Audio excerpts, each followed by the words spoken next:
ខ្ញុំគឺចិនយូជាវិស្វករចនាសម្ព័ន្ធលំហសមុទ្រម្នាក់ដោយសារតែដាច់ខ្សែទីតាំងនិយមត្រូវគេលួចបន្លំដូរដាក់ដែកថេបធម្មតាវិញ3ឆ្នាំមុនពេលខ្យល់ព្យុះហាយ៉ានបោកបក់មកប៉ារបស់ខ្ញុំក្នុងហេតុការណ៍បាក់ស្រុតស្ថានបាត់បង់ជីវិតយ៉ាងអនាចធមពេលនេះព្យុះរៀបនឹងមកដល់ទៀតហើយស្របពេលដែលគេដកឈ្មោះខ្ញុំចេញពីបញ្ជីជំនឿខ្ញុំស្រាប់តែនឹកឃើញបណ្ដាំចុងក្រោយរបស់ប៉ាកុំគិតតែពីរឿងរលកខ្យល់ត្រូវចេះមើលចិត្តមនុស្សផងគ្រោះថ្នាក់កាន់តែខិតគៀបមកដល់ហើយខ្ញុំត្រូវតែធ្វើឲ្យស្ថានីយ៍លេខ7ចូលរឹងមាំឲ្យតតែបានមិនឲ្យសោកនាដកម្មនេះកើតឡើងម្ដងទៀតឡើយ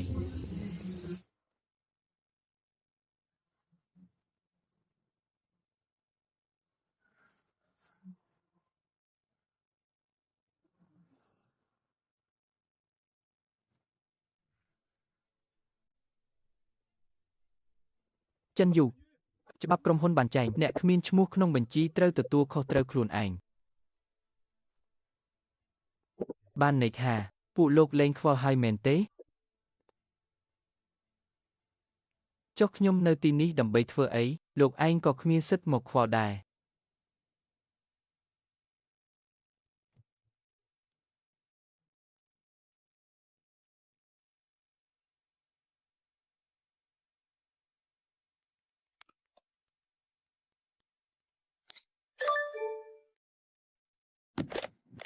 ពូចៅជួយតាក់ទងទៅក្រុមហ៊ុនដែកស៊ុនហ្វាឲ្យក្នុងរយៈពេល72ម៉ោងសម្ភារៈទាំងអស់ត្រូវតែដឹកមកដល់ស្ថានីយ៍លេខ7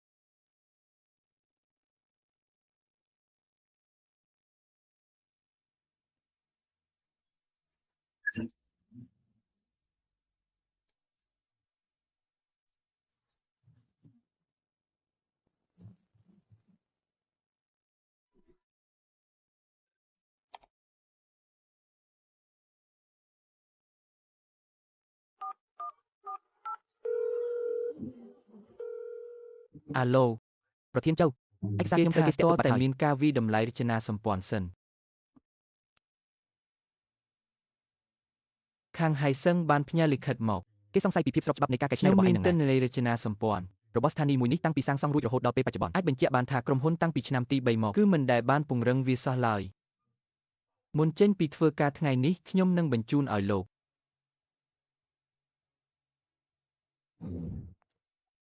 ឲ្យផ្នែកបច្ចេកទេសចេញលិខិតមួយច្បាប់មកថាជើងសរស្ថានីយ៍លេខ7មានបញ្ហាពីមុនមកការលួចកែច្នៃដោយគ្មានការអនុញ្ញាតនឹងធ្វើឲ្យរចនាសម្ព័ន្ធលែងរឹងមាំលោកប្រធានវាងមានការប្រកាសអាសន្នពណ៌ទឹកក្រូចពីជាប់ប៉ុន្តែនឹងបោកបក់មកដល់ក្នុងរយៈពេល72ម៉ោងទៀតក្បួនឡានជម្លៀសនឹងចេញដំណើរនៅព្រឹកស្អែកកោះចិនវិញមិនបាច់ទេបើវាចង់នៅយាមគំនុំអេចចៃនឹងណាទុកឲ្យវាយាមទៅត្រូវប្រាប់គាត់ដែរទេលោកប្រធាន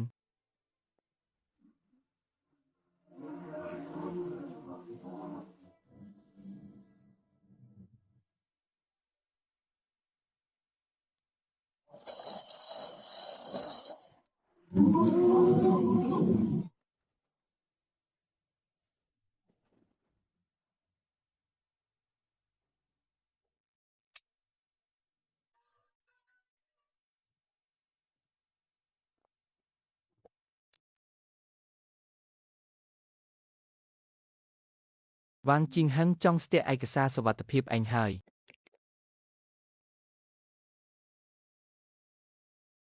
ទុកឲ្យគាត់ស្ទាក់ទៅ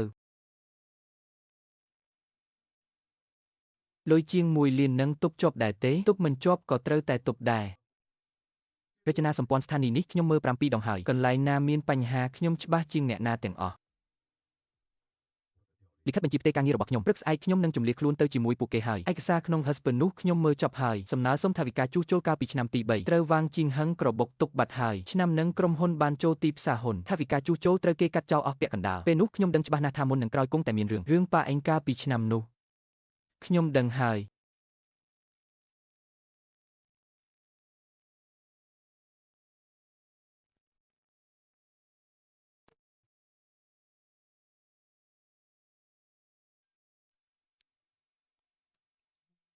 ទូខ្ញុំនៅកំពុងផែក្រុមហ៊ុនឯងនេះ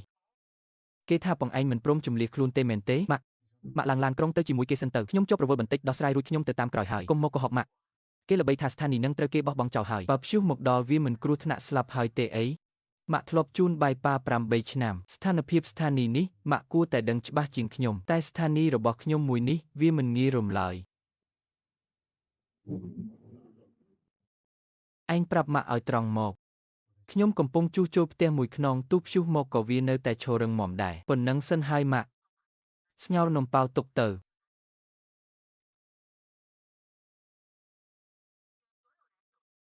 សូមប្រញាប់ឡើងឡានតាមសម្រួលក្បួនឡានជម្លៀសនឹងចេញដំណើរនៅម៉ោង6:30នាទីព្រឹកនេះម៉ាក់របស់ចិនយូអង្គុយក្នុងបន្ទប់យាមពេញមួយយប់ទើបតែមានគេបញ្ចុះបញ្ចូលឲ្យឡើងឡានលោកបាត់ធានទេពិតជាមិនបាច់ធ្វើអីផ្លូវនេះវាជាអ្នកជ្រើសរើសខ្លួនឯងតើកាត់ផ្ដាច់ខ្សែភ្លើងក្រោមសមុទ្ររបស់ស្ថានីយ៍លេខ7ចោលទៅប្រាប់ទៅខាងអនុស្ថានីយ៍អគ្គិសនីកំពង់ផែឲ្យចាត់ការភ្លាម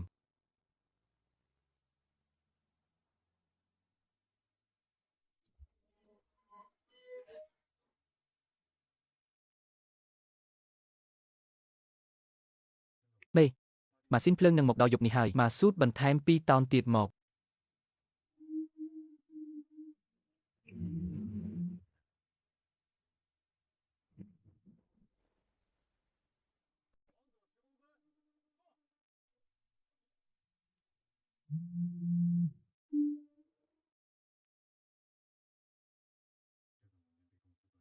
ឯកសារនេះត្រូវតែទៅដកកំណត់ហេតុអង្គប្រជុំពីក្រុមហ៊ុនសិនគាត់មានទុក file scan មួយច្បាប់តើ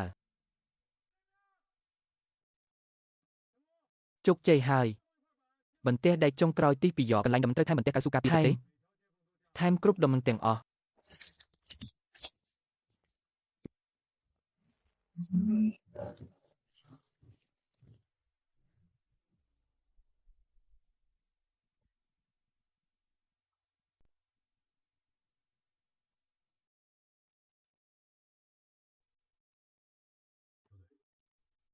ប្រធានchâuខ្ញុំមានទិន្នន័យជាក់ស្ដែងរបស់ឃ្លាំងក្រោមស្ថានីយ៍លេខ7ចង់ដឹងអត់ថាស្ថានីយ៍ដែលក្រុមហ៊ុនអះអាងថាបានជួសជុលរួចរាល់តើធ្នេរផ្សារនៅឃ្លាំងខាងក្រោមវាប្រេះស្រាំដល់កម្រិតណាទៅហើយឆ្នាំនោះខ្ញុំជាអ្នកស៊ីញ៉េយ៉ូព្រមមកជួសជុលស្ថានីយ៍លេខ7ថែមទាំងស្នើឲ្យចាត់វិធានការភ្លាមទៀតផងតែក្រោយមកទើបដឹងថាលុយត្រូវគេបង្វិលយកទៅធ្វើរឿងផ្សេងបាត់ទៅហើយតើលោកអាចរកឯកសារចម្លើយតបពីឆ្នាំនោះបានទេគ្មានបញ្ហាទេពេលលីឈប់ខ្ញុំបានថតចម្លងឯកសារស៊ីញ៉េទាំងអស់នោះទុកហើយដើម្បីរងចាំពេលវេលាមួយនេះខ្ញុំចាំ3ឆ្នាំហើយ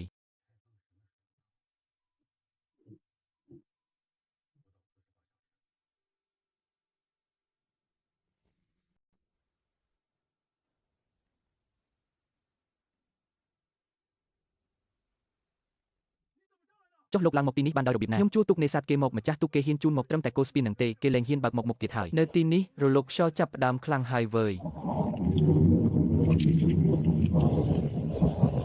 ស្នាមប្រេះឃ្លាំងក្រោមជួសជុលតាមគម្រោងលោកអញហើយម៉ាស៊ីនកូគ្មានបញ្ហាទេតែវាអាចទប់ទល់នឹងកម្លាំងខ្យល់ព្យុះកម្រិត17បានដែរអត់គ្មានពេលពន្យល់ទៀតទេ